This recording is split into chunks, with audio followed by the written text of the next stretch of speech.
சென்னை சேப்பாக்கத்தில் நடைபெற்ற முதல் டெஸ்ட் போட்டியில் வங்கதேச அணியை 280 ரன்கள் வித்தியாசத்தில் வீழ்த்தி இந்திய அணி அபார வெற்றி பெற்றுள்ளது.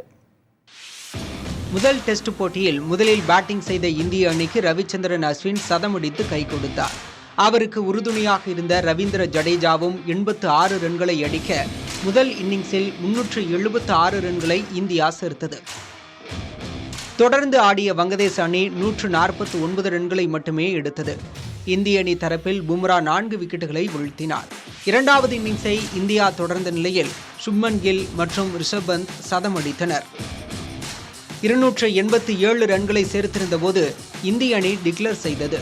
முதல் இன்னிங்ஸில் 227 ரன்கள் இந்தியா முன்னிலையில் இருந்ததால் வங்கதேச அணிக்கு 515 ரன்கள் இலக்காக நிர்ணயிக்கப்பட்டது.